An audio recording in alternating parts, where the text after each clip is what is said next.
آپ کے جہاں ہم بیٹھے ہوئے ہیں نا، آپ کے لیفٹ سائڈ پہ ایم این اے جو ہے وہ پی ٹی آئی کا ہے، آپ کے رائٹ سائڈ پہ ایم این اے جو ہے وہ شیر کے نشان پہ انہوں نے الیکشن لڑا ہوا ہے، جیتے ہوئے ہیں، یعنی کہ کھوکھر برادران، اس جوہر ٹاؤن میں ان کا ہی اثر رسوخ زیادہ ہے. تو دونوں میں سے کسی نے ٹچ تو کیا ہوگا کہ بیٹھ جاؤ، جو خرچہ ہوا ہے وہ دے دیتے ہیں یا پیسے دے دیتے ہیں تو الیکشن نہ لڑو، ووٹ نہ خراب کرو، یہ آفر ہوئی تھی؟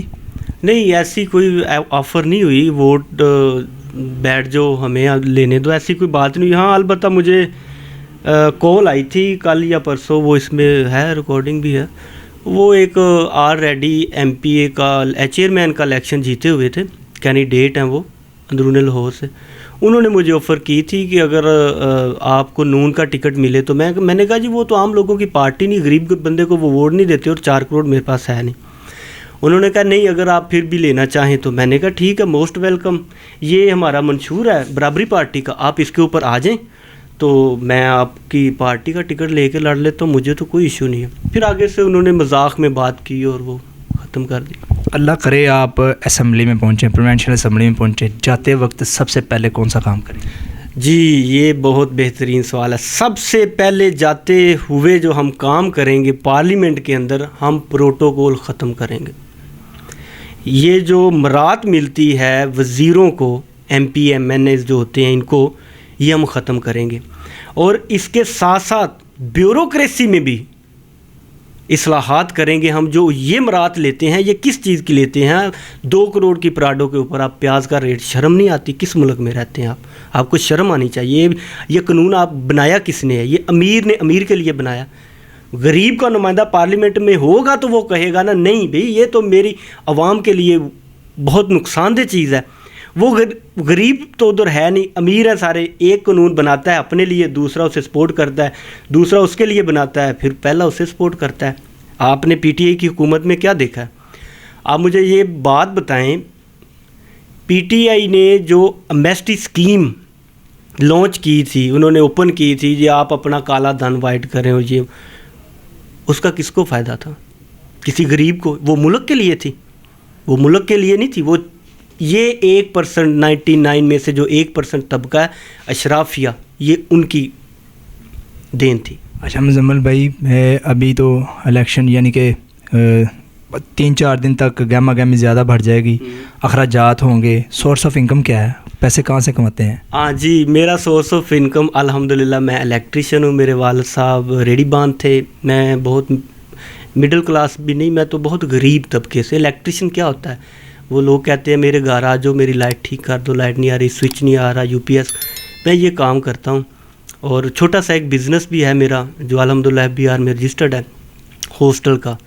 کوئی 1-2 بلڈنگز لے کے جو بیرون شہر سے بچے آتے ہیں یہاں اسٹڈی کے لیے، ان کو ہاسٹلائز کرتا ہوں، فیسیلیٹیٹ کرتا ہوں.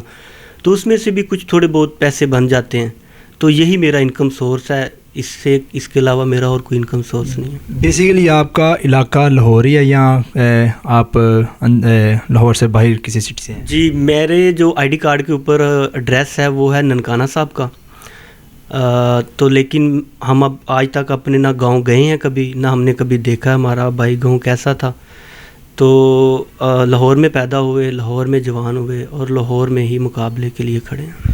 ایک بات آپ سے پوچھنا چاہ رہا ہوں لیکن آپ نے بالکل سچ بتانی ہے. جواد احمد سے آپ کو کس نے ملایا؟ کوئی ریفرنس تھا یا آپ اکیلے جا کے مل سکتے ہیں؟ اس طرح کے ہیں وہ کہ بندہ ان سے جا کے مل سکتا ہے؟ کہ کوئی ہوتا ہے نا کہ 3-3 4-4 پروسیس سے نکلنا پڑتا ہے پھر جا کے چیئرمین سے. تو وہ کس طرح کے بندے ہیں؟ مل سکتا ہے بندہ آسانی سے ان سے؟ بہت آسانی سے. آپ کال کریں، آپ آفس سے ٹائم لیں. ان کا مطلب وہ ایک ٹائم ہے ان کا، وہ اس ٹائم پہ آتے ہیں تو آپ کو انفارم کر دیا جائے گا کہ آپ کل آ جائیں. اگر وہ اس وقت آنے سے پہلے آپ نے انہیں کال کیا تو وہ آپ کو بتا دیں گے 1 گھنٹے بعد آ جائیں، جواد صاحب آ رہے ہیں. ایسا کوئی پروسیجر نہیں ہے. وہ عام انسان ہے نا، عام بندے کا جو نمائندہ وہ عام ہی ہوگا نا، وہ لینڈ لارڈ تو نہیں ہے نا. آپ ان کے یعنی کہ ان کے کینڈیڈیٹس بھی ہیں، ان کی پارٹی کے رکن بھی ہیں، کہ ان کے پاس ایسا کیا، وہ پنجابی میں کہتے ہیں کیڑی گدڑ سنگھی ہے کہ ڈر خوف نہیں ہے دل چ. وہ متھا دیتے ہیں عمران خان کو بھی، نواز شریف کو بھی، زرداری کو بھی. ڈرتے نہیں ہیں وہ؟ کیا ان کو سپورٹ ہے کسی کی؟ نہیں، سپورٹ اللہ سے بڑی کسی کی سپورٹ نہیں ہے. میں بھی یہی مانتا ہوں، میرا ایمان ہے یہ، اسی پہ میرا خاتمہ ہوگا. اللہ سے بڑی کوئی سپورٹ نہیں ہے. اور خوف جو ہے وہ بھی خدا کا ہی ہے، اور کسی کا کوئی خوف نہیں ہے. ابھی آپ دیکھ لیں میرے سامنے جو لوگ کھڑے ہیں، آپ میڈیا کے لوگ آپ بہتر جانتے ہیں مجھ سے، وہ کتنے سٹرونگ ہیں. قبضہ مافیاز ان کے رشتہ دار، وہ بم کھوکھر سارے یہ جوہر ٹون میں یہ آگے. تو یہ اگر خوف ہوتا کسی اور کا تو میں ان کے مد مقابل کھڑا ہوتا ہے. ایک معمولی سا الیکٹریشین ہوں میں، میری اور کیا ہے اگر انسانیت کے لحاظ سے دیکھا جائے تو میں ایک انسان ہوں. اور جواد صاحب جو ہیں ان کی پرورش الحمدللہ ان کے ماں باپ نے بہت خوبصورت کی ہے، اور بہت نفیس انسان تھے وہ ان کے ماں باپ، اور ان کی اولاد بھی ویسی ہے. تو ٹیچرز کے بیٹے تھے، پروفیسرز کے بیٹے تھے، تو وہ اپنی تربیت کے بلبوتے پہ بے خوف ہیں. اور یہ میرے خیال میں ٹھیک ہے، جب آپ کا دماغ کھل جاتا ہے، آپ کو شعور آ جاتا ہے، آپ چیزیں سمجھنے لگ جاتے ہیں، تو پھر خوف رکھنا میں سمجھتا ہوں کہ یہ منافقت کے متبادل ہوتا ہے.